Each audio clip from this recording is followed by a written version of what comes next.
है कोई राम रसिक, राम रसिक रस पियोगे और युग युग जियोगे। सदगुरु कहते हैं है कोई राम का रसिक, राम का प्रेमी। अगर राम का प्रेमी है, राम नाम कबीर साहब का राम है, कोई बाहरी राम नहीं है। दिल में खोज दिलई में खोजो, यही करीमा रामा। करीम और राम हमारे हृदय में बैठा है, कहीं बाहर नहीं है। लोग बाहर खोजते हैं, जिंदगी भर बाहर खोजते हैं, बाहर खोजते खोजते चल देते हैं। बाहर परमात्मा नहीं है, परमात्मा हमारे अंदर में है। मोको का ढूंढो बंदे, मैं तो तेरे पास में। कबीर साहब कहते हैं कि हमको कहाँ ढूंढते हो, मैं तो तुम्हारे पास ही में है। जय खोजत कल्पो गया, घटई माए सो मूर। और बाड़ी गर्भ गुमानते, ताते पर गई दूर। वो परमात्मा अपने घट में विराजमान है, लेकिन हम उसको बाहर खोज रहे हैं। बाहर चाहे कितना भी खोजें, बाहर नहीं मिलेगा। तो साहब कहते हैं है कोई राम का रसिक। संसार में दो रस हैं, एक है काम रस, दूसरा है राम रस। राम रस के प्रेमी देखो इतने ही लोग हैं, और कितना बड़ा गांव है, लेकिन काम रस के प्रेमी हैं, काम रस में डूबे हुए हैं। सारे संसार के लोग काम रस में डूबे हुए हैं। राम रस के प्रेमी बहुत कम हैं। लेकिन जो राम रस है, काम रस में मलिनता है। राम रस स्वच्छ है, पवित्र है और जीवन को निखारने वाला है। राम रस में भय, काम रस में भय है, चिंता है, तृष्णा है। और राम रस एकदम निर्भयता है, सुख है, शांति है। इसलिए काम रस को छोड़कर के राम रस में लगना चाहिए। परंतु लोग राम रस में बहुत कम लोग लगे हुए हैं। काम रस उनको ज़्यादा प्यारा है, क्योंकि काम रस को सबसे बड़ा सुख और सबसे बड़ा भोग लोगों ने मान रखा है। काम रस नहीं मिलेगा तो जीवन बेकार है। ये नहीं समझते हैं राम रस नहीं रहेगा तो जीवन बेकार है। काम रस को लोग मानते हैं, काम रस नहीं हुआ, शादी नहीं हुई तो जीवन बर्बाद हो गया। जीवन बर्बाद नहीं हुआ, जीवन सफल हो गया। तो साहब कहते हैं है कोई राम रसिक, राम का प्रेमी। अगर राम का प्रेमी है, राम के रस को पिएगा। ये आवाज़ कैसी आ रही है? अच्छा, अगर कोई राम रस पिएगा तो वो युगान युग जिएगा। युगान युग जिएगा मतलब अमृत को प्राप्त करेगा, क्योंकि राम रस पीने से अमृत नाम अमरता की प्राप्ति होती है। साहब कहते हैं फल लंकृत, एक फल है वो लंकृत नाम अलंकृत। अलंकृत कहते हैं शोभायमान को। एक फल है बहुत सुंदर है, बहुत शोभायमान है। वो फल कौन सा है? वो स्वरूप स्थित रूपी फल है, जिसको और शब्दों में कहें तो वो आत्मज्ञान रूपी फल है।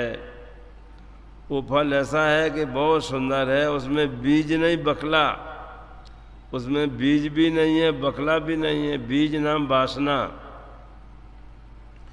उसमें वासना रूपी बीज भी नहीं है, वासना से मुक्त है। और बकला नाम आवरण, आवरण नाम माया का आवरण भी नहीं है।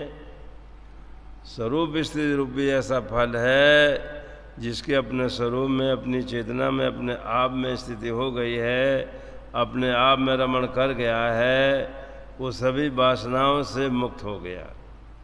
वहाँ कोई भी वासना नहीं है, कोई भी वासना नहीं है, और न वहाँ माया का आवरण है, क्योंकि वो तो सबसे परे है, सबसे पृथक है। वो शरीर से परे, इंद्रियों से परे, विषयों से परे और मानसिक विकारों से परे, राग द्वेष से परे। वहाँ कोई बंधन नाम की चीज़ है ही नहीं। वहाँ कोई भी बंधन नाम की चीज़ है, एकदम मुक्त है। तो साहब कहते हैं कि वो स्वरूप स्थित रूपी फल है, यानी आत्मज्ञान रूपी जो फल है बहुत सुंदर है, बहुत सुंदर है, बहुत शोभायमान है। उसमें न वासना है और न उसमें माया का आवरण है। आपका जो स्वरूप है वो न उसमें विषय है और न उसमें माया का आवरण है, एकदम मुक्त है। मुक्त बैठे हैं, सब लोग मुक्त हैं, लेकिन मान के बंधन में पड़ गए हैं।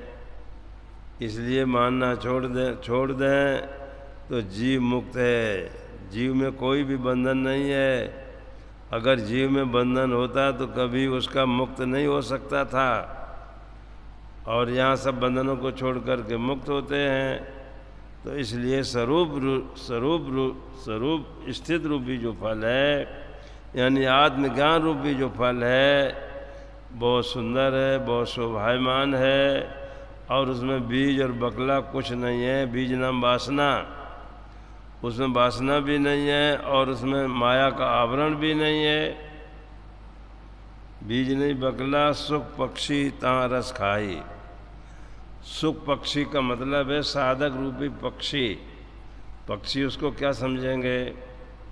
तीन खानियों की जीव है, उसको नहीं समझ पाएंगे। वो केवल भोग भूमि का है, कर्म भूमि का मनुष्य शरीर है।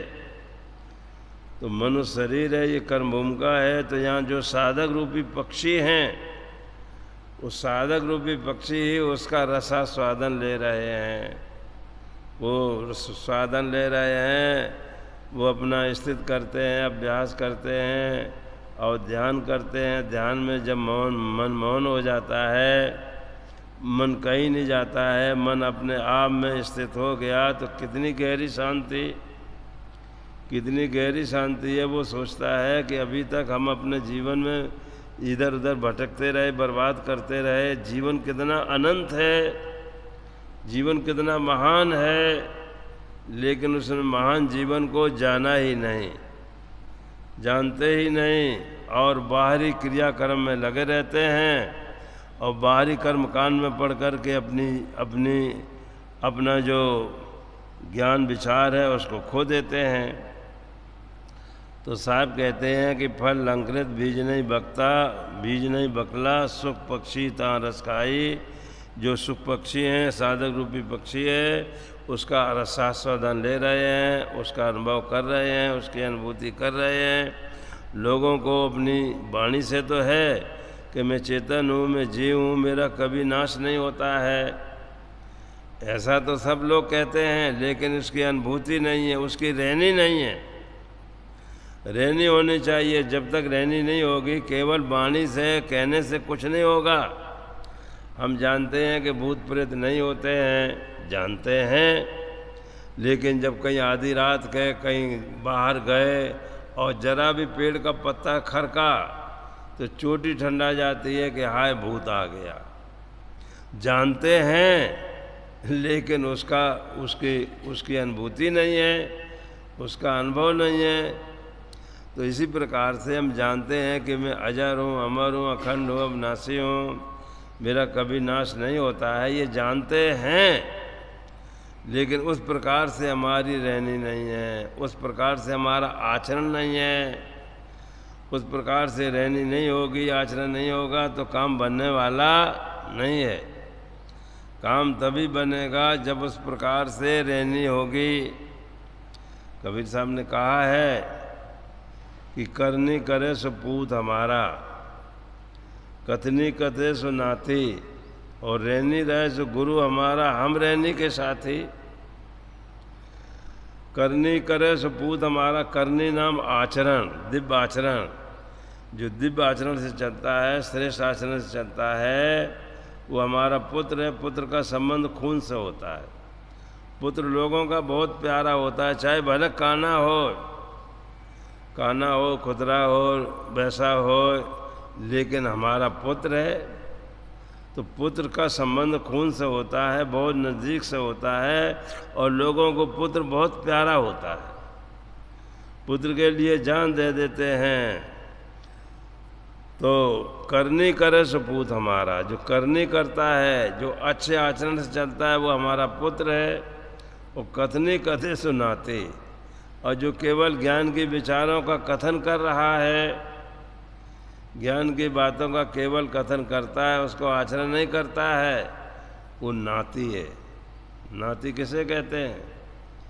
नाती कहते हैं लड़की के लड़का को कहते हैं, लड़की के लड़का को नाती कहते हैं। वो संबंध थोड़ा दूर का हो जाता है। तो जो कथन करता है, ठीक है, वो कथन कर रहा है, अपने जीवन में धारण नहीं कर रहा है, कथन केवल कर रहा है, वो नाती है।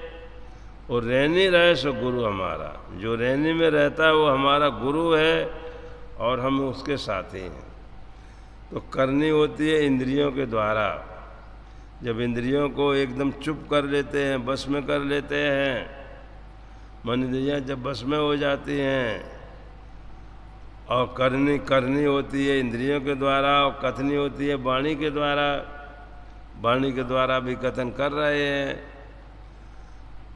वाणी के द्वारा कथनी होती है, और रहनी होती है मन के द्वारा।